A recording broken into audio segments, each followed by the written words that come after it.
It's Renita, producer for That's a Doobie Podcast. In this episode of That's a Doobie Podcast, recorded on IG Live, our host Omari talks with Candace Clark, co-founder of Link Up Chicago, High Tech Chicago, and executive board member for Social Equity Empowerment Network, known as S.E.E.N. They discuss 420 parenting, social equity, virtual lobbying, and spotting snakes in the cannabis industry. Get your favorite libation ready, and let's do this. Hey, what's up? Candace, how you doing? I'm How you doing well. doing How are today? you? Doing good, man. As best as we can right now, man. How you dealing with all this craziness going on? I'm hanging on. I just realized that everything shut down again. I didn't realize it was November 1st, that was happening again. Right.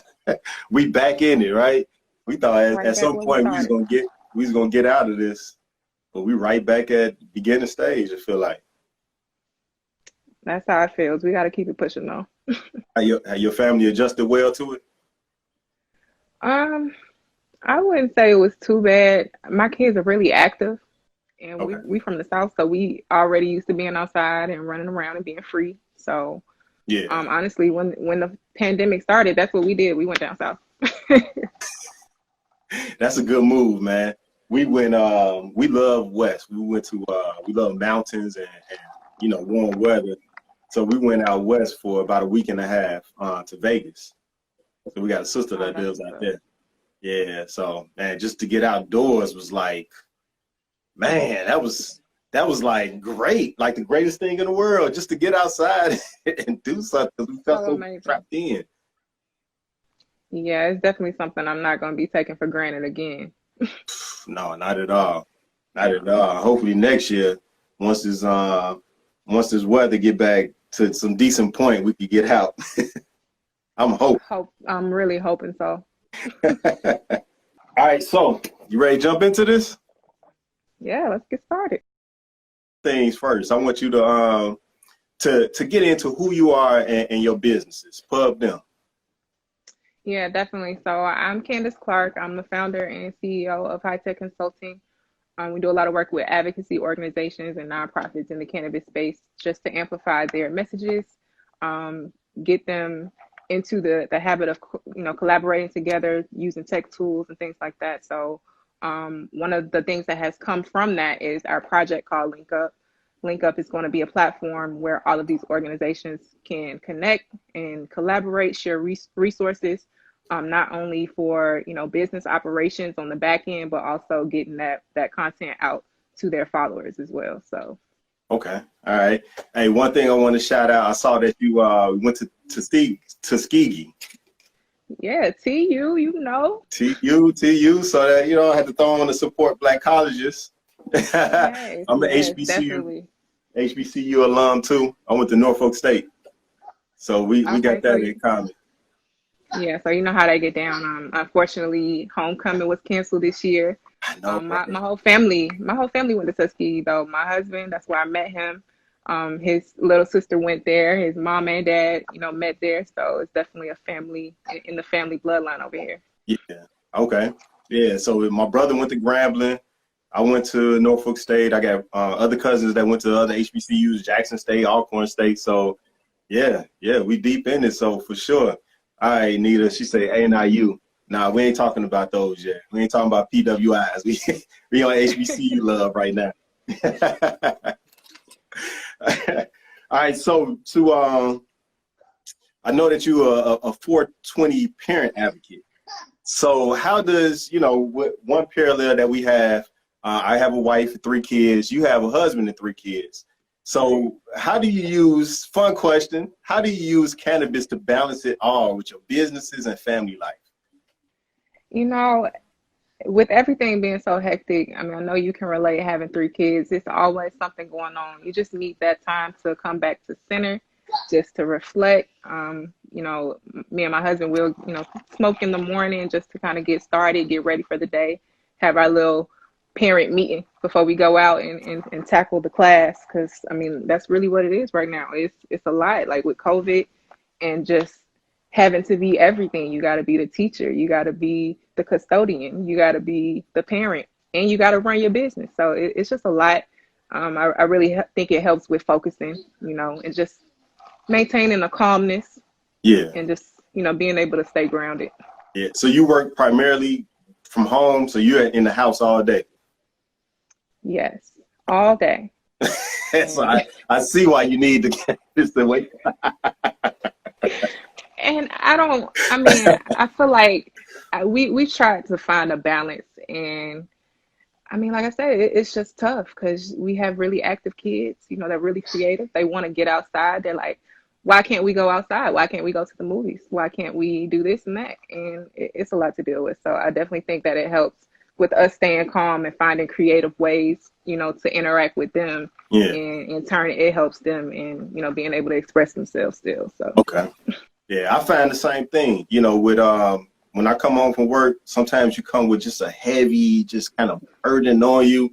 You're thinking about stuff that happened during the day, and to come home and indulge, that gets you forgetting about what happened earlier, and be able to just kind of focus in on your kids, focus in on the household, focus in on your spouse. So I agree. I agree. I love what you do. So how do you use that platform to kind of, because we know that there's still a stigma around smoking weed, what I'm saying? No matter where you go, we got, older generation that doesn't look at it as fondly as maybe our generation, the younger ones do. So what ways do you kind of advocate for it as a parent? I started with my parent, my mom.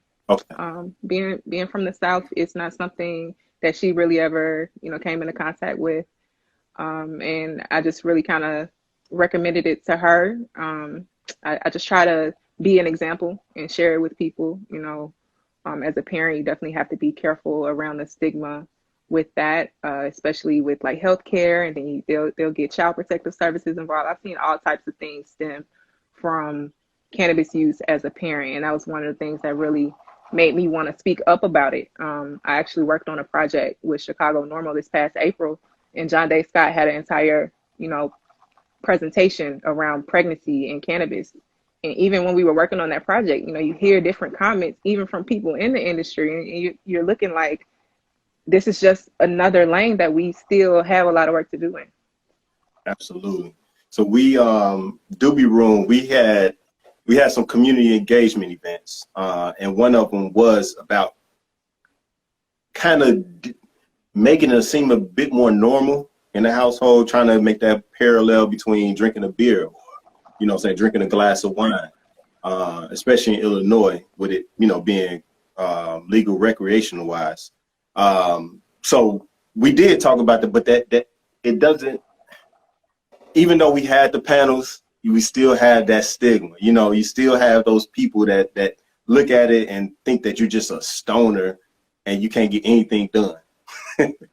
Yeah, that's true. And I feel like it's also important that we talk to our kids about it specifically.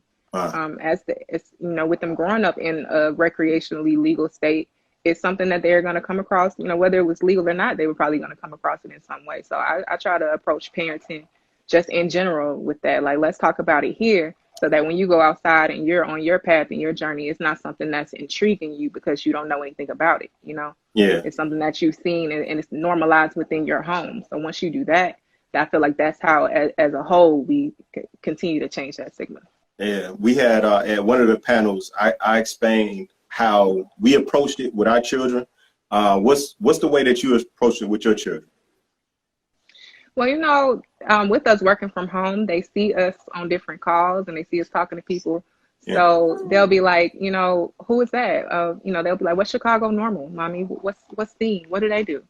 And, we say they, fight for the legalization and the normalization of cannabis. Well, what's cannabis? Cannabis is a plant. Cannabis, is grown naturally. Our family, I have a sister-in-law who's in agriculture. So we try to make those connections, not as a drug, but as a resource, as a commodity, as a plant. Okay. All right. Speaking of, you brought up your sister-in-law. You're business partners with your husband. That's another parallel that we have. So me and my wife are also business partners in an organization and a couple other businesses that we have. So how is that working for you? And how do you balance that between business partner and spouse, because there's a there's a line that can be crossed that could mess with the other side of things. Yeah, I mean, the weed helps. But honestly, I will say it's been fun. You know, I feel like it's something for us that's come naturally. I wouldn't just say anybody should go into business with their spouse because it's definitely a lot that goes into it. It's a lot of work. And like you said, really drawing that line, like that's the hardest part because, you know, when we're in this meeting, we're business partners. But when we get off this meeting, we still got to live with each other at the end of the day. So just keeping the communication open. I feel like smoking together, you know, reflecting on our day together. Yeah, definitely helps. it definitely helps. I know my first time working with my wife, I was like, man, I'm gonna cuss this lady out. Okay. Like, look, I wouldn't let anybody else be talking to me like this. All right? It's cool. All right. So you live in Chicago right now, originally from Alabama. I got family down there, Alabama and Birmingham specifically. Shout out to them. Been down there a few times, right? So with Alabama, what I noticed is that they are highly competitive people. Just not just my family, but others. Like, is that something that you notice from being from Alabama? Definitely. College football, that's, you know, 2 words, college football. That's There it. you go. We definitely do that different. I think it affects a lot of different aspects of our lives. I mean, with that being the birthplace of civil rights in a way, Yeah. it's definitely a underlying attitude amongst people in the South, specifically in Montgomery. I wouldn't so much say competitive in terms of like the civil rights movement, because I think it's really different there. Like I'll tell you, when I came to Chicago, it seems like people are more openly racist in Chicago. So I don't know if that's like a big city thing or if it's just Chicago. Like, I don't know. It was really different. And I feel like, you know, in Montgomery, they at least try to hide it, you know. They at least try to like be subliminal with it. But when I came here, I was like, oh, okay, I gotta get buck these people. They don't care. So now we're in 2020 and we're talking about these different states, especially Illinois, being social equitable with the marijuana industry or cannabis industry. So, like, what are your thoughts of where you came from and moving into this space, kind of tying the two together? What are your thoughts on that? I think it's a facade. I don't think it's real at all. That's an interesting question. So I definitely want to unpack that. I am an advocate for social equity and I want it to be real, you know, but when you look at all of the social equity programs, with Illinois' program included, where has it actually worked? Like, when you think about equity, I think they're getting it confused with equality, because equality just says everybody has an option, everybody has a chance.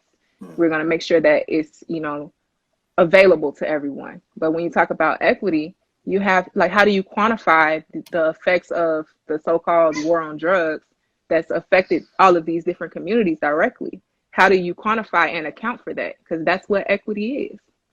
So, I mean, to answer your question, I don't think it exists. You're a social equity applicant, right? In Illinois? Or you didn't apply? Again, I'm not. You're not? No, I'm not an applicant, and I can speak to that as well. Okay.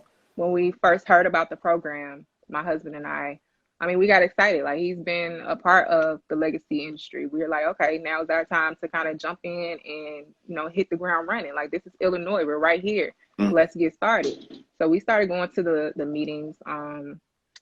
And what we did, we really just sat down and read the actual legislation. And once we did that, we could kind of foresee some of the different loopholes that might cause this to not turn out the way that they say they intended it to. So that was the main thing that kept us from applying. Our first thought was really just like, okay, so when this process goes through and it doesn't come out the way they intend, what resources can we have ready for all of these different businesses that are going to put all of their money and their time into this process so that they don't come out empty-handed? So I feel like the way that we actually make it real is by educating ourselves, not just about the application process, about the legislation behind it, because essentially that's where the problem stood, and that was, that was a problem way before the applications were turned in. But here we are, and look what happened. I think it's a lot of different, voices at the table, and it hasn't really been fully transparent as to who those voices are. Okay. Then you kind of have a issue where people are being paid to be in certain, positions. You don't know who's compromised or not. So it's a lot going on. I don't want to sound like a conspiracy theorist or anything like that. But when you're dealing with a process like this, and you have, entities that are completely vertically integrated in multiple different states, they have unlimited resources, unlimited connections. Like, how do you fight the machine? I feel like this is the same conversation. It's just a new topic. It's the same as, it's racially unjust, period. It's not even about cannabis at this point. It's beyond that. All right, so we're gonna do a libation break, and if you have any of our viewers, if you have any questions, throw them in there. But before we get to that break, I got a rapid fire round for you. Need an answer, this or that, between the two. All right.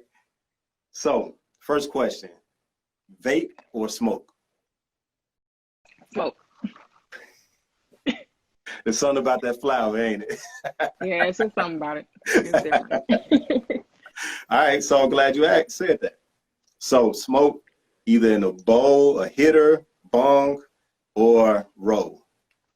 Bowl or roll? Roll. Yeah. Okay. We all the way traditional here. All right. So if you take it from traditional, without flour, edibles or tinctures? Tinctures. Ooh. I'm not big on like sweets, and most of the time it's like a brownie or a cookie or gummies. I'm not a candy person or a sweets person. I love tinctures. Every time I go west, that's where I could find it. I feel like I find the best quality when I go west. I love tinctures. All right. Who would you rather smoke with? Snoop Dogg or Kanye West? Oh, I'm taking too long. Kanye, I gotta get in his head right now, bro. What have you been doing? Like, what is up? I love Kanye. I love old Kanye though. Kanye, he's been very entertaining this year. But I'm worried about my boy. Right. All right. How long you been in Illinois? 3 years. Oh, just 3. Okay. All right. So this might get you in trouble. Illinois or Alabama? That's not fair. That's not fair, because I feel like they're both my home. Like, I met my husband 11 years ago, and I came up to Chicago. We visited, like, we were always back and forth. So I really fell in love with the city, especially in the summertime. But I've really fallen in love with this cannabis community here. I feel like, I have a family, I have a real network, and I definitely love it. But at the end of the day, I'm a Bama girl, and that's where home is. Roll Tide. All right. I respect that. As a Chicago native, I like the points that you brought up. Sometimes shy and nothing like it. Right, that's true. Oh, the food is amazing. What? Say it again. The food is amazing. I came up here and gained 40 pounds. I lost it. But I packed it on, baby. I tried everything. You hear me? Everything. Hey, you got to do a lot to try to keep that weight off up here. Seriously. Definitely. All right. So yeah, quick libation break. I can't say that. Are you all the way traditional with your weed like Candace? Let us know on our Instagram page at the Doobie Room. And be sure to come hang out with us on our next episode, where we'll be hanging out with our Instagram friend, Hunter, the talented grower behind the Instagram page at Chi-Town Grower. Now let's jump back into this discussion. So we'll jump back into it. Got a few more questions, and then we'll be done. Okay, cool. All right. So earlier we touched on systematic racism. All right. So we're gonna try to do this tie-in. So you're working IT, you have children. We know we in the COVID pandemic. So are your children doing remote learning? Are they in the building? I don't know if they're in public school or private school. Or are you doing just complete homeschool? Right. So they are in the public school system, CPS. They are completely remote learning right now. And we are at the crib with it. Like they get up in the morning, they log into their classes. My 7-year-old, she's really into it. You know, she likes to be on the little video chat. She thinks it's cool. My son is kind of pulled away from it, and he went from being a straight A student to having a bad progress report. And honestly, when the pandemic first happened, it really broke my heart to think about all of the kids that don't have, you know, the foundation or the parents there that can be at home with them and help them.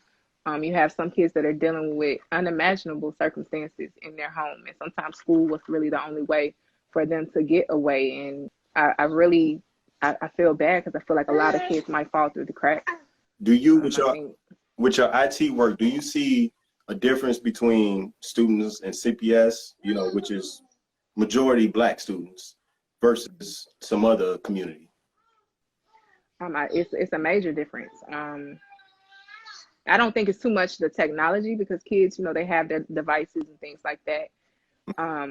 I think it's the process of being able to learn in an environment where you're not completely immersed in the, you know, the education. I feel like when they were in the classroom, education was already a issue. But now I see it as yet another barrier. I can't say, I guess, racially, but that's, even when you think about social equity, that's another thing that I'm talking about. These kids, it's not an equal playing field. So how do we compensate for the kids that aren't able to do it themselves? I think it's a major problem, honestly. And I mean, you think about it, you got issues from all angles, because you have the kids and then you have the teachers that are trying to figure out the IT side too. Like, everybody's attacking the teachers instead of saying, you know, what help do you need? What resources or training might help you to manage your remote learning better? I feel like that's a conversation that definitely needs to be had.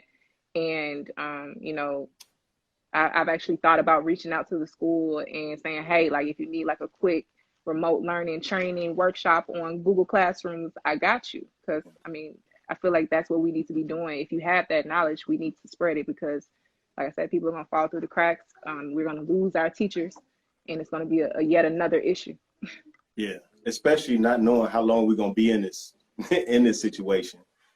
Where, yeah, you're absolutely right. The teachers, educators need that training if they don't have it already, because then that just adds another layer of problems or issues for our kids getting educated. So speaking of technology, you created a new virtual lobbying toolkit. So what was the inspiration behind that? So again, just thinking about veto session that's coming up this month, and you know, how do we make it so that it's still effective? Obviously, we're not just able to go down to Springfield and walk in and out of these people's offices like we did for Lobby Day last year. So, you know, how do we pivot? So that's where that came from.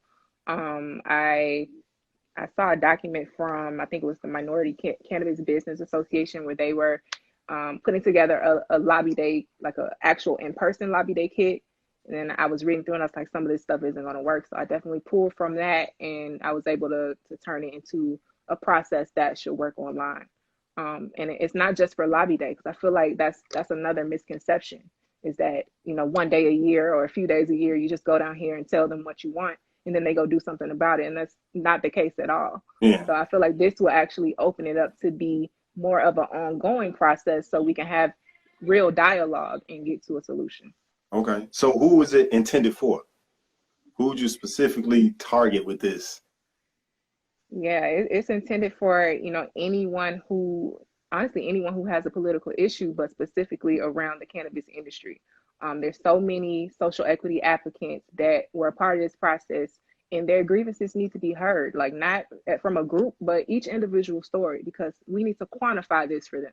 how many people were affected? How much money did they spend in this process? Yeah. How many people are at risk of losing their business entirely because of a delay or because of lack of transparency or whatever other reason? So it's intended for anybody who's been affected by this process, anybody who has been affected by over policing in their community, by, you know, the stigma around cannabis, over, you know, being arrested, in jail, anything. Like your legislator needs to hear from you, not from me, not from our group, from you specifically. Oh. All right. So here's another part of the industry, which we've come across a little bit: snakes in the cannabis industry. Have you come across any of them? Or if you do come across them, kind of how do you work with them? Now, I want to start by saying that I've met some of the most intellectual and beautiful and inspiring people in this industry, but you definitely have to watch out. You have to be careful, because when you're doing work like this and it's really like a passion for you and you're really into it, you know, you're like, oh yeah, you want to help? Come on, like let's do this together. But that can't always be the case. When you think about the industry that we're talking about, this is $1 billion industry. Like, Illinois is on track to make $1 billion just in tax revenue. So when you think about it on that level, it's, you know, that it's going to be people trying to sabotage certain things, people trying to infiltrate, get information, whatever. And then this is Chicago, this is Illinois. Like that's in the history of this state in general. So you definitely have to be careful. I feel like I've definitely come across it in certain aspects, not necessarily directly, only because I'm not an applicant. Yeah. But I definitely see things, and I just try to make sure my people on point. All right, so before we head out of here, all right, so we are the Doobie Room. We like to have fun. We asking people sometimes, either A, what was your experience the first time you smoked weed, or the funniest moment you had while high? Either your first experience, because the first experience is always seem like it's a story to tell. I agree. And honestly, my first experience, it is definitely a story to tell. So I'm going to share. Y'all don't judge me. So the first time I smoked weed, I was in college. It was with my husband, so I definitely blame him. So he's like, yeah, we're going to, you know, they used to smoke all the time, but I just would be around. I'm like, you know what, I'm going to sip my drink. I'm good on that, you know? Yeah. But I decided to try it. He rolls it up. We were still smoking swishes at that point. So he rolls it up and he passes it to me, and I hit it. Y'all, I kid you not, I had a full out panic attack. I thought I was dying. And everybody's laughing at me. I'm like, why are you laughing at me? This is serious. Like, call, you know, I almost ended up at the hospital. If it wasn't for having experienced smokers around me, I would have been one of those people that you see in the hospital telling the doctor that you're dying. And I was just high. That's all it was. I was just high. I had the kite, but I was high. I think everybody had that. I need to go to the hospital story. Yeah, I can't breathe. And they like, if you can't breathe, you wouldn't be talking. Like, calm down. Right. Yeah, it was pretty bad. Hey, Candace, I thank you so much for coming into the Doobie Room, joining us, giving us your expertise in the industry and how you fit in, and being a 420 advocate. Like, that's huge with helping destigmatize this industry, you know what I'm saying, and what we do. Yes, definitely. I definitely appreciate you all having me on. This has been definitely a fun conversation. And real quick, I just want to shout out, I'm actually on the exec board of an organization called the Social Equity Empowerment Network, and we are doing a disparity study. So what we've asked for is, you know, we have like a template for a few questions that you can answer, and then it's like a short 3 to 5 minute video. So we definitely want to make sure that, like I said, everybody's voice is being heard and we can understand the experience and how this application process affected you. So definitely check them out at equitympower_. All right, and where else can we find you? Shout out where people can find you at. Yeah, you can find me on Instagram at I am Candace Clark. I'm also on LinkedIn. I want to encourage more of our peers to get onto LinkedIn. It's not just for, stuck up professionals or whatever. We're really changing the culture over there. So come holler at me on LinkedIn. Um, Candace M. Clark on all social media, and my website, CandaceMClark.com. And if you are looking for any IT consulting, you can find me at hightechshy.com. All right. Thank you. Thank you so much. We appreciate you. All right. All right. Thank you. No problem.